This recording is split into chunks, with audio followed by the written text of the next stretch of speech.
आज हम अर्थशास्त्र में पाठ 10 राष्ट्रीय आय, अर्थ एवं संबंधित अवधारणाएं के बारे में अध्ययन करेंगे। सबसे पहले हम देखेंगे कि राष्ट्रीय आय क्या है। राष्ट्रीय आय एक देश के सामान्य निवासियों द्वारा देश के अंदर व देश के बाहर अर्जित साधन आय का योग ही राष्ट्रीय आय कहलाती है। एक वर्ष में उत्पादित सभी वस्तुओं एवं सेवाओं के मौद्रिक मूल्य को राष्ट्रीय आय कहते हैं। राष्ट्रीय आय को प्रोफेसर पिगू के अनुसार राष्ट्रीय आय किसी देश की वस्तुनिष्ठ आय का वह भाग है जिसे मुद्रा में मापा जा सकता है। इसमें विदेशों से प्राप्त आय भी सम्मिलित रहती है। ये परिभाषा दी प्रोफेसर पिगू ने।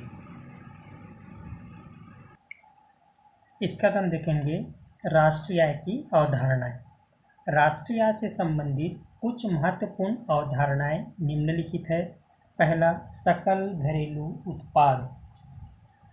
सकल घरेलू उत्पाद किसी देश की भौगोलिक सीमाओं के अंदर एक वर्ष की अवधि में उत्पादित समस्त अंतिम वस्तुओं एवं सेवाओं के मौद्रिक मूल्य जिसमें विदेशों से प्राप्त आय को सम्मिलित नहीं किया जाता है, सकल घरेलू उत्पाद कहते हैं। इसकी गणना साधन लागत पर एवं बाजार मूल्य पर की जाती है। सकल घरेलू उत्पाद में हस्तांतरण आय एवं गैर कानूनी क्रियाओं से प्राप्त आय को शामिल नहीं किया जाता है। पुरानी पूंजीगत वस्तुओं की बिक्री को भी इसकी गणना में शामिल नहीं किया जाता है। अतः सकल घरेलू उत्पाद बराबर उपभोक्ता वस्तुएं एवं सेवाएं प्लस पूंजीगत वस्तुएं। इसके बाद हम देखेंगे सकल घरेलू उत्पाद की विशेषताएं। पहला, सकल शब्द इस तथ्य को संकेत करता है कि सकल घरेलू उत्पाद के मूल्य में घिसावट व्यय शामिल है।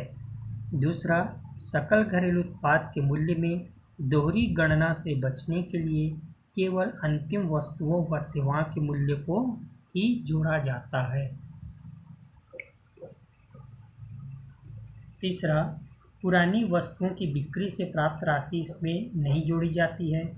चौथा, इसके मूल्य में स्व उपभोग या स्वयं के उपभोग के लिए किया गया उत्पादन तथा खुद काबिज मकानों का आरोपित किराया शामिल होता है। पांचवा, सकल घरेलू उत्पाद देश की घरेलू सीमा से संबंधित धारणा है, अतः इसमें विदेशों से प्राप्त शुद्ध साधन आय शामिल नहीं है। छठवां, अंत में सकल घरेलू उत्पाद के मूल्य में निम्नलिखित को जोड़ा नहीं जाता। पहला, हस्तांतरण भुगतान आय या आय। दूसरा, पूंजीगत लाभ एवं तीसरा, अवैधानिक क्रियाओं से प्राप्त आय।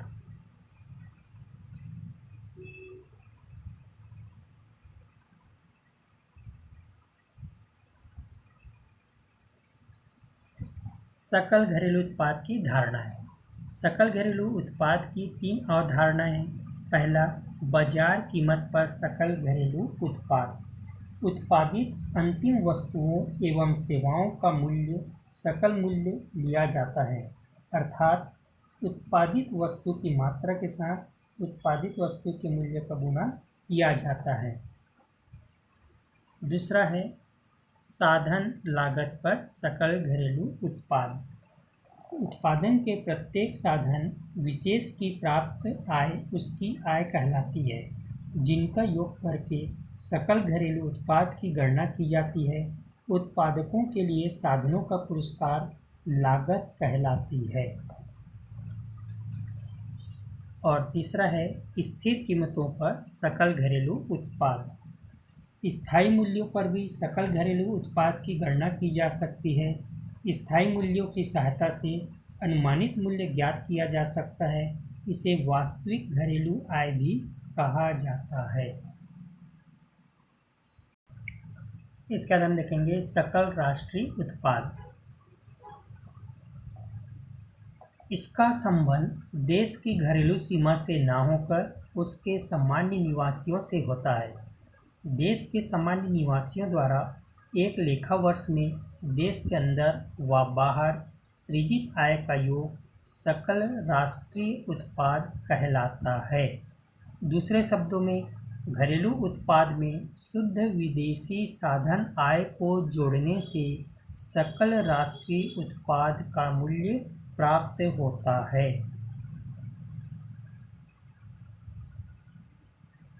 उसके बाद हम देखेंगे सकल राष्ट्रीय उत्पाद की विशेषताएं। पहला है, सकल राष्ट्रीय उत्पाद में सकल शब्द महत्वपूर्ण है।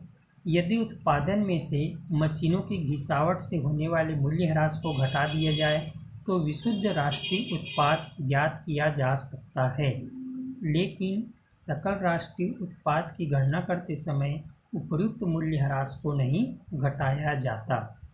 दूसरी विशेषता है, सकल राष्ट्रीय उत्पाद में केवल चालू वर्ष के उत्पाद को ही शामिल किया जाता है।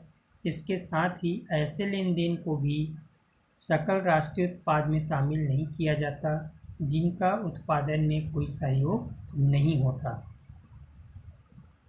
तीसरा है, किसी देश में सकल राष्ट्रीय उत्पाद की गणना करते समय केवल अंतिम उत्पादन के मूल्य की गणना की जाती है। चौथा, सकल राष्ट्रीय उत्पाद में वस्तुओं एवं सेवाओं का मूल्य मुद्रा में मापा जाता है, किंतु मुद्रा के मूल्य में परिवर्तन से सकल राष्ट्रीय उत्पाद में वृद्धि या कमी हो सकती है जो वास्तविक न हो। अतः किसी सामान्य वर्ष को आधार वर्ष मानकर सकल राष्ट्रीय उत्पाद को उसी वर्ष के अनुसार समायोजित किया जाता है तथा उसकी गणना उस वर्ष के कीमतों पर की जाती है। नंबर 5वां, जिन वस्तुओं एवं सेवाओं को निःशुल्क प्रदान किया जाता है उन्हें सकल राष्ट्रीय उत्पाद से पृथक कर दिया जाता है, क्योंकि ऐसी सेवाओं का मौद्रिक मूल्य ज्ञात करना संभव नहीं होता। छठवां, एक वर्ष की अवधि में बाजार मूल्य में उतार चढ़ाव के कारण पूंजीगत संपत्ति में परिवर्तन होता है, जिससे एकाएक लाभ या हानि होती है, किंतु इसे सकल राष्ट्रीय उत्पाद में शामिल नहीं किया जाता यदि चालू उत्पादन से उनका संबंध ना हो। और नंबर 7, जिन वस्तुओं का क्रय विक्रय काला बाजारी के आधार पर किया जाता है उन्हें 2 कारणों से सकल राष्ट्रीय उत्पाद में शामिल नहीं किया जाता। पहला, यह ज्ञात करना कठिन है कि चालू वर्ष में इनका उत्पादन किया गया। दूसरा, ऐसी अधिकांश वस्तुएं देश में निर्मित न होकर विदेशी निर्मित होती है तथा उनकी तस्करी की जाती है। तो इस प्रकार से थी सकल राष्ट्रीय उत्पाद की विशेषताएं। इसके बाद हम देखेंगे सकल घरेलू उत्पाद और सकल राष्ट्रीय उत्पाद में अंतर। सकल घरेलू उत्पाद और सकल राष्ट्रीय उत्पाद में अंतर। पहला, सकल घरेलू उत्पाद से तात्पर्य एक देश की घरेलू सीमा में उत्पादित अंतिम वस्तुओं एवं सेवाओं के मौद्रिक मूल्य के योग से है, जबकि सकल राष्ट्रीय उत्पाद से तात्पर्य एक देश के सामान्य निवासियों द्वारा उत्पादित अंतिम वस्तुओं व सेवाओं के मौद्रिक मूल्य के योग से है। दूसरा, सकल घरेलू उत्पाद एक भौगोलिक धारणा है, इसका संबंध देश की घरेलू सीमा से है, जबकि सकल राष्ट्रीय उत्पाद एक राष्ट्रीय धारणा है, इसका संबंध देश के सामान्य निवासियों से है। तीसरा, सकल घरेलू उत्पाद बराबर PG + PS और GNP बराबर GDP + NFIA। चौथा, सकल घरेलू उत्पाद के मूल्य में विदेशों से प्राप्त शुद्ध साधन आय को जोड़ने पर सकल GNP का मूल्य प्राप्त होता है, अर्थात सकल राष्ट्रीय उत्पाद का मूल्य प्राप्त होता है, जबकि सकल राष्ट्रीय उत्पाद के मूल्यों में से विदेशों से प्राप्त साधन आय घटाने पर हमें सकल घरेलू उत्पाद अर्थात GDP का मूल्य प्राप्त होता है। पाँचवा, यदि विदेशों से प्राप्त साधन आय ऋणात्मक है तो इसका मूल्य सकल राष्ट्रीय उत्पाद के मूल्य से अधिक होगा। यदि विदेशों से प्राप्त शुद्ध साधन आय धनात्मक है तो इसका मूल्य सकल घरेलू उत्पाद के मूल्य से अधिक होगा। तो ये मुख्य अंतर थे सकल घरेलू उत्पाद और सकल राष्ट्रीय उत्पाद में अंतर। उसके बाद हम देखेंगे विशुद्ध घरेलू उत्पाद।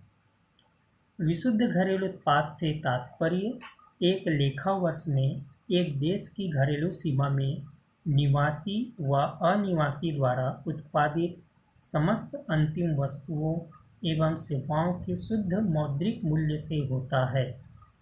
दूसरे शब्दों में हम कह सकते हैं एक देश के सकल घरेलू उत्पाद के मूल्य में से स्थिर पूंजी के उपभोग या मशीनों एवं कल पुर्जों के घिसावट व्यय को निकाल देने से जो शेष राशि बचती है उसे ही विशुद्ध घरेलू उत्पाद कहते हैं। अतः सूत्र के रूप में इसे लिख सकते हैं विशुद्ध घरेलू उत्पाद बराबर सकल घरेलू उत्पाद माइनस मूल्य ह्रास।